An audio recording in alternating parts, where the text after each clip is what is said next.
Thinking about buying a home in Spokane, Washington? Timing can be a very important factor to consider. In today's video, we're breaking down the best way to maximize your home buying experience and make sure you get the perfect home the first time around. Regardless of if you're a first-time home buyer or looking to make your move up to your next home, understanding the Spokane market can be a tremendous value factor for you.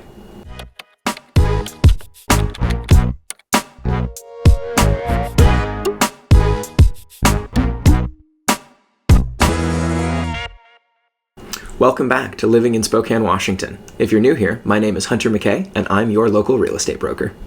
Whether you're moving to the area or just want to learn to prepare yourself that way you're ready to make the move, I'm here to help answer any questions you have. Please reach out or leave a comment, and we'll be happy to get in touch.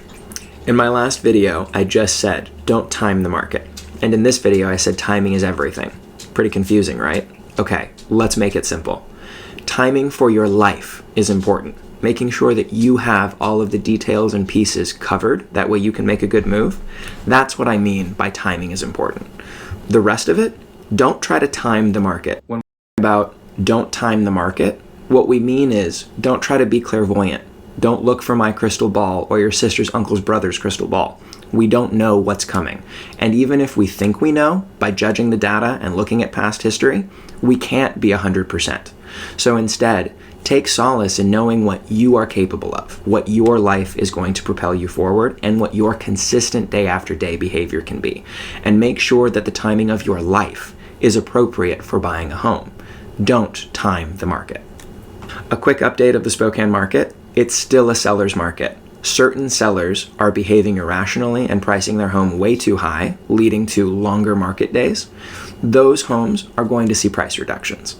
But for all of you that see a really well-priced home and think, oh, it's fine, I don't have to chase it down, just know that you're wrong. There are plenty of buyers out there that are capable and wanting to make a move, and they are waiting for the right home. So be on the lookout, because inventory, it's still low.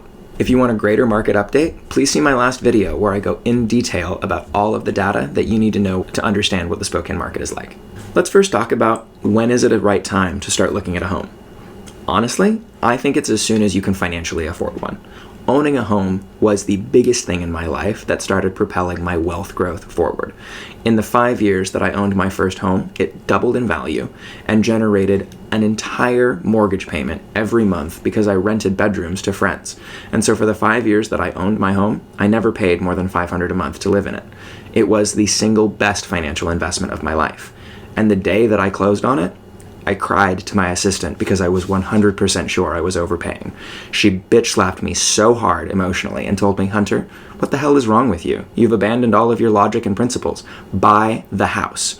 And I'm forever grateful that she did because, again, I would not be where I am today without that move. And so when is it the right time to buy a home? As soon as you can financially afford it.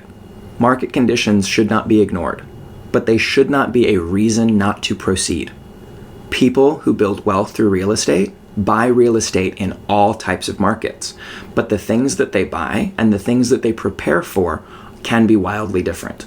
So make sure to be paying attention to the market trends and think, is it the best time to buy? Will interest rates come down soon? Can I expect that? And make decisions based on known factors.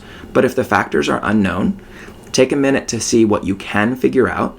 Talk to your local real estate brokers and lenders, and then go after what you can afford. Because if there's a recession, interest rates may come down and you can refinance to a lower rate. But if inventory is tight and there are more buyers than there is inventory, you can expect prices to continue to go up, even if the recession is looming. One of the reasons why I say it doesn't matter what market you're in, you should still be acquiring assets, is I don't think of real estate as a short-term play. I never want to buy something with the intention of selling it within a year, unless I'm buying a really destroyed home and I'm renovating it and I'm doing a value add. But most of the people watching this channel, you're not home flippers. You're looking to acquire a home to live in. The average person lives in a home 5 to 7 years. Even on the increased speed of a 3 to 5 year time frame during COVID, people made tremendous amounts of money holding onto their property for a durable period of time. And so market conditions like a recession or a market boom, they're temporary at best. So I try not to make decisions based around temporary standings. I know that I can make money day after day and keep my job. I know that I'm capable of being financially sound and taking care of my property. And so I need a place to live, and I don't want to rent and pay someone else's mortgage, which is effectively what I'm doing if I'm renting. You're always paying for a mortgage. It just might as well be on an asset that you actually own, not on someone else's. But if the market conditions are extremely strong, I probably have to spend more money. I probably don't get as good credits from the seller. It's probably going to cost me more. The benefit of buying in that type of market is that it's safer. The appreciation is going to come much quicker. I might be able to turn it into a rental property much sooner. The overall growth factor will be in my favor, but I had to pay for it. On the flip side, if I buy in a down market, I'm likely to get better credits from the seller, a lower price, and maybe even better loan terms if they are available to me. Right now, we're in market conditions where the interest rate is high and the home prices are high. And so we need to look around and say, could we settle on a home that's maybe less wonderful than people are chasing down right now? Maybe we find one that's been on market for too long, currently overpriced, but negotiate with the seller and pull off a much better deal than something that we could have when the market is up. So take a look around and figure out what kind of market are you in and how can you best leverage those details to work on your behalf instead of against you. A lot of people have seasonal considerations, and I think that seasonal considerations are best addressed for your own lifestyle. People don't like moving in winter, and so less homes are sold during the winter market of Spokane. I actually love buying a house in November because I've noticed that historically prices seem to dip a little bit and everyone feels a little bit sad because they're worried about the market. It's gotten cold, we started to slow down, we're done with our spring fever, and our fall has happened, and everyone's going, are we priced right? Is this enough? I'm getting to the end of the year. I need to make my decisions quickly. And so there can be a lot of great options. I also have clients that are vehemently against buying in winter because it's harder to inspect a home if there's 4 feet of snow on the ground. You can't look at the roof. You can't look at the foundation. And so some people really prefer to move in summer because they get to inspect the home properly. I find that seasonal considerations are important to the individual person. Make a choice based on your life, but ultimately the overall market standard for the year isn't going to be massively different between a winter or summer choice. There might be different inventory, you might have different competition, but most importantly, how is it affecting your willingness to proceed? We're going to talk about financial preparation. I don't know why this is the part that everyone avoids. I'm not talking about making sure that your savings account is full or you have enough for your down payment or your monthly payment is okay. I mean talking to your lender and getting a pre-approval letter. I think a lot of people hesitate to take action on this step because this is where it starts to get real. They're worried about a hard pull on their credit. They're worried about giving over too much information to someone they don't trust. But ultimately, the lender is your greatest resource to figure out what is available to me. What is the interest rate right now? What is the interest rate going to be 2 months from now? And what credits and programs are available to make my payment cheaper? Because let's face it, that's what we all care about. We want to know, can I afford the home that I'm buying month after month? Rarely do we really care about the purchase price. We want to know, can I afford it? Is it a good deal? And does it do for me what I want it to do? And so please hear me. Start calling your lender and ask the questions that are necessary. What kind of programs do you have? Can you help me reduce my interest rate temporarily? What fees and origination points can I expect from you? And then begin to shop lenders and figure out, who do you like working with? What programs are going to be most beneficial to you? And do they apply to all different homes or just certain homes? It can be really a big shift to understand that your purchase price is way higher or lower than you think it is. Don't trust the online calculators because most of them are based off of a 750 credit score with 20 to 25% down. And so if you're not going to put that much down, then the Zillow rate that they gave you for a $1,700 mortgage isn't real. Call your lender and say, please run my credit. Please help me understand. If I buy a $400,000 home and I put 5% down or 10% down, how does that change the monthly payment? And is there any other action I can take that would affect the monthly payment more? Because frequently, there are many more options than you are aware of, but no one finds them out because they are afraid to start their financial preparation. So if that's you and you're feeling scared, just call me and I can help you work through these details. They're really not as scary.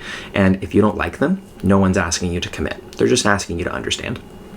When do I hire a real estate agent? Hopefully right away. Like after this video, just message me and say, I'd like to meet with you to see if you're a good fit.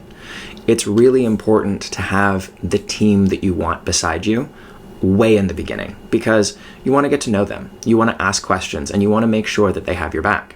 A good real estate broker and lender, they come hand in hand. We tend to work together for decades because we really like each other's style, and we come to trust that we can really commit to our clients that good things are going to follow when you work with us. It's hard when you don't trust the people around you, or you aren't willing to be honest with them. And so in the beginning, take some time to interview a few different real estate brokers and a few different lenders, and find one that you think is really going to work well for you. Because honestly, if we are working in your best interests, every time we work with you, we should be able to show you how to build wealth. And it's a very easy symbiotic relationship to show you why we are necessary. If you feel like your real estate broker isn't doing anything for you, get a different real estate broker. Call me. I can show you the good side. The thing I want to end with is your personal readiness to buy a home. I can tell you until I'm blue in the face the financial benefits of owning a home. But if you're still afraid of the cost of replacing a water tank, then it doesn't matter what I say. The fear is going to get to you more than anything. I obviously have built my wealth through owning real estate, and so I believe that the best way to a happy and prosperous life is to own more of it. However, there are lots of people that own stocks instead and made their money that way. And so you need to get emotionally ready for what is to come, because owning a home is a commitment. There are costs involved, and there are factors that not everyone appreciates.